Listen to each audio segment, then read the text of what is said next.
গোলাঘাটৰ মৰঙীত বিশালকায় অজগৰ উদ্ধাৰ বকিয়াল খণ্ড বন কাৰ্যালয়ৰ অধীনৰ 2 নম্বৰ কৈবৰ্ত গাঁৱৰ চেচামুখ অঞ্চলৰ এটা পৰিয়ালৰ চৌহদত উদ্ধাৰ অজগৰটোৱে পৰিয়ালটোৰ এটা হাঁহু ভক্ষণ কৰে পৰিয়ালৰ লোকে অজগৰটো প্ৰত্যক্ষ কৰি মৰঙীৰ সৰ্পবন্ধু প্ৰসন্নদ্বীপ বৰদলৈক খবৰ দিয়ে বৰদলৈয়ে খবৰ লাভ কৰি পৰিয়ালটোৰ ঘৰত উপস্থিত হৈ অজগৰটো ধৰি বকিয়াল বন বিভাগৰ সহযোগত দেওপাহাৰ বনাঞ্চলত মুকলি কৰি দিয়ে অজগৰটো উদ্ধাৰ কৰি লৈ যোৱাটো অঞ্চলটোৰ ৰাইজে স্বস্তিৰ নিশ্বাস এৰিছে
হয় আজি এটা অজগৰ সাপ আহি আমাৰ মৰঙী চেচামুখ বুলি এজোগা ঠাই আছে এই ঠাইত আহি এঘৰ মানুহৰ ভিতৰত বাউণ্ডেৰীৰ ভিতৰত সোমাই হাঁহ খাই আছিলে হাঁহ খাই সম্পূৰ্ণ হোৱাৰ পিছত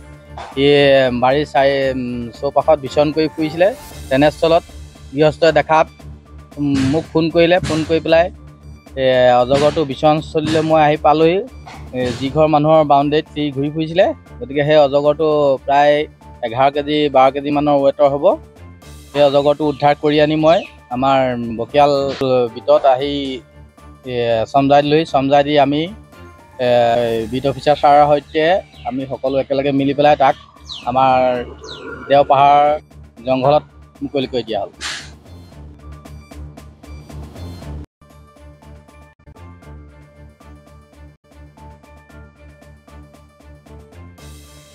নুমলীগড়ৰ পৰা গৌতম বৰা ৰিপৰ্ট অসম টুডে